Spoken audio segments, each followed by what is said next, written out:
看来没办法了。竟敢调戏羸弱少女，还不速速领死！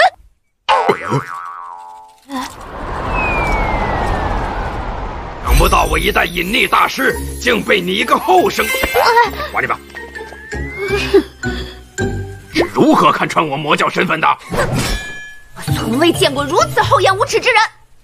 你一个5大3粗的男人，却穿着女人的衣服，废话少说，拿命来！同学，你没事吧？王权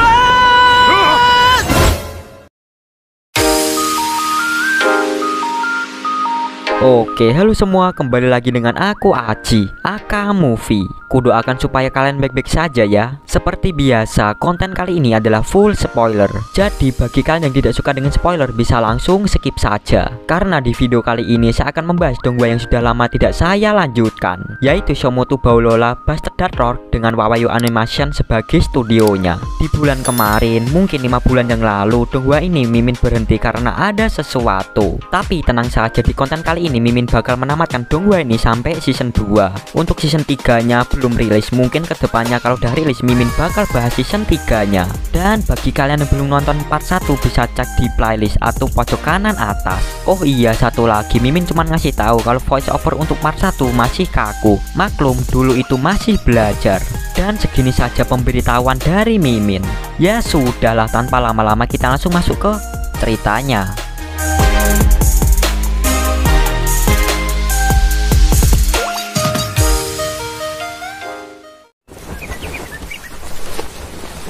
Scene diawali ke tempat akademi. Tak disangka Paman Lee dan Renji terpojok oleh murid dari akademi tersebut. Ia bernama Ye Mingzhu. Akan tetapi Ye Mingzhu menganggap Paman Lee sebagai pedofil karena sudah macam-macam kepada Renji. Jelas mendengar perkataan dari Mingzhu, mereka berdua sempat bingung. Bahkan Paman Lee menggambarkan dirinya seorang monyet yang sedang menyandra sang gadis. Melihat ada kesalahpahaman di antara mereka, Paman Lee dengan pintarnya ia mengaku bahwa penyamarannya sudah terbongkar. Sebagai pengikut iblis, Paman Lee memainkan perannya menjadi seorang penjahat dan menyerahkan Renji kepada Mingzhu. Kali ini Paman Lee bertanya kepada Mingzhu mengenai identitas dirinya yang diketahui oleh Mingzhu. Tentu Mingzhu menyadarinya kalau badan Paman Lee tidak cocok dengan penampilan cewek. Ya kali ada cewek berbadan besar macam gorila, apalagi suaranya laki banget. Lalu pertarungan kecil-kecilan dimulai. 林叔，手下留情！ Saat Mingzhu menghadapi Paman Lee, sudah pasti kesenjangan kekuatan di antara mereka sangat berbeda. Sampai pada akhirnya Mingzhu mengerahkan semua kekuatannya untuk mengalahkan Paman Lee. Tapi Renji menyuruh Paman Lee untuk tidak terlalu keras kepada Mingzhu. Mendengar perintahnya Renji, Paman Lee sudah tahu apa yang harus ia lakukan. 同学，你没事吧？死气！ Tiba-tiba ada bocah laki-laki yang datang membantu Mingzhu sambil menggunakan tendangan harimaunya, membuat di sekitarnya tak terlihat. 切记，不要暴露身份。少主，我先走了，之后我会暗中。 Mengetahui situasi saat ini, Paman Lee bergegas pergi agar tidak terjadi masalah besar. Dan Paman Lee akan selalu melindungi Renji dari jarak jauh. Tak lupa ia mengingatkan pada Renji untuk berhati-hati terhadap identitasnya. Akhirnya Renji ditinggal sendirian oleh pamannya. Saat itu Mingzhu memarahi bocah laki-laki tersebut yang sudah menggagalkan dirinya menangkap pengikut iblis. Lalu Renji berterima kasih padanya. Ternyata bocah tersebut bernama Sayaren, juga seorang pembasmi iblis. Sayangnya usaha saya tak diterima, malah dirinya kena marah oleh Mingzhu.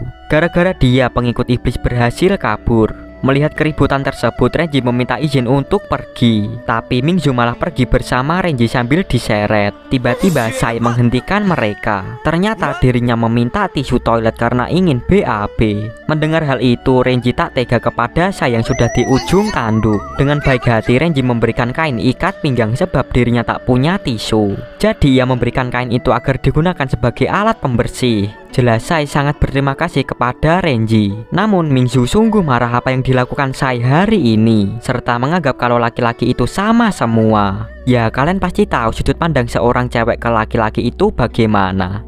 我忍不住想和你交个朋友，真善良，真可爱，像。再见。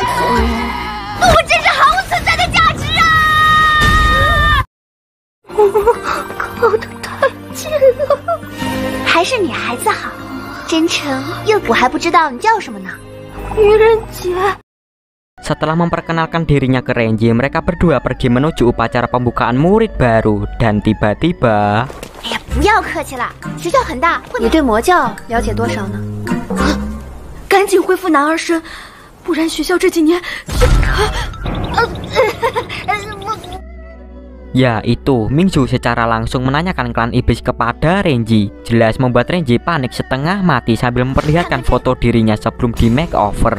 Tak disangka Mingzu secara detail mengatakan semua identitasnya Renji sekaligus hobi yang dimiliki putra iblis, yaitu Renji. 1米4，体重30公斤，男，14岁，喜欢做饭，这调查的一清二楚。 Seketika itu Renji terdiam membeku memikirkan cara agar bisa lolos dari pengawasannya Mingzu. Untungnya Mingzu tidak tahu nama dari putra klan iblis. Alhasil sekarang dirinya aman sementara. 所以到现在还没有找到人，只是说了一下魔头的信息。还好，没有暴露。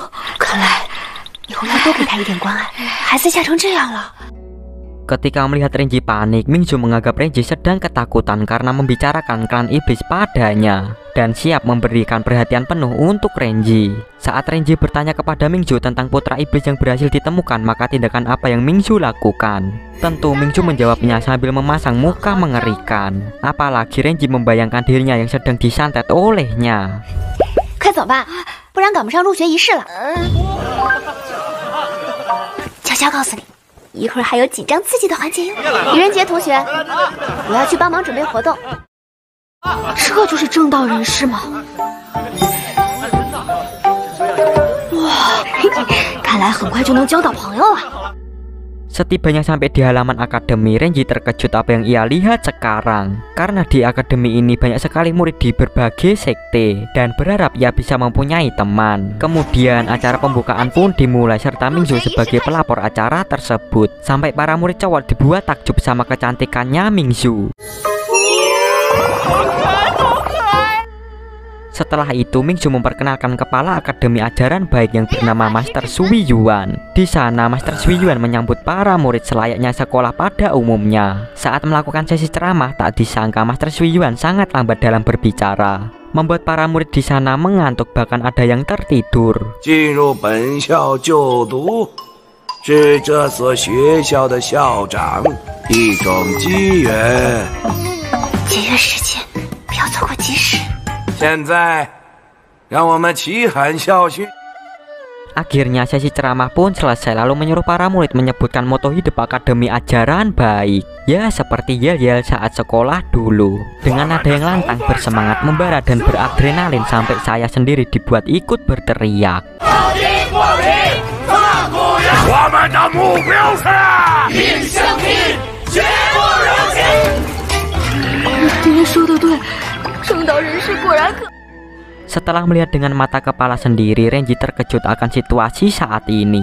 Memang benar yang dikatakan ayahnya itu benar adanya. Maka dari itu Renji memutuskan untuk pergi dari akademi ini. Saat berjalan, tiba-tiba ada penjaga tepat di belakangnya Renji, membuat dirinya takut dan kembali ke barisan murid. Kemudian Master Sui Yuan melakukan acara pengibaran dengan crosscare, yaitu orang-orangan sawah, sebagai alat perantaranya. Ternyata crosscare tersebut melambangkan sebagai pengikut iblis yang patut dibinasakan.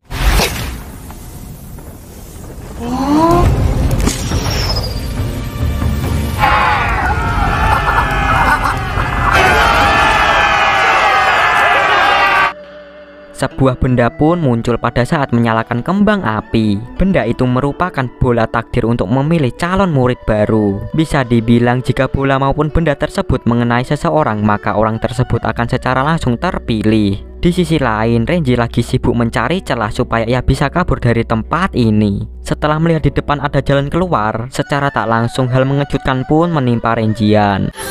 我这个希望，正道的光。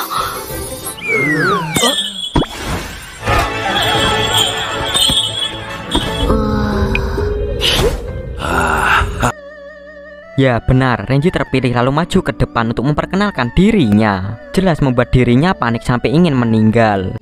恭喜恭喜啊！向大家做自我介绍。随缘，随缘。真的要暴露了吧？ Dan film pun bersambung.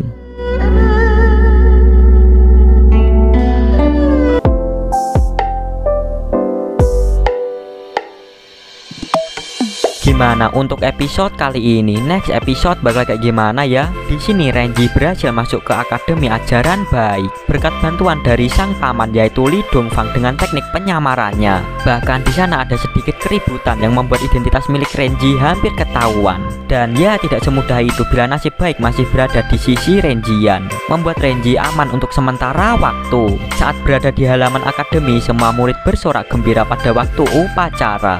Tanpa diduga Renji tak sengaja memegang bola takdir. Jelas dirinya dipilih untuk maju ke depan sebagai pengenalan murid pilihan. Apakah di next episode Renji masih bisa bertahan di akademi tersebut? Menarik sekali untuk kita bahas bersama. Ya segini saja untuk Donghua hari ini. Tak lupa saya mengucapkan terima kasih buat kalian semua yang sudah menonton video ini. Aku Aji, Aka Movie, sampai jumpa di next video. Oke.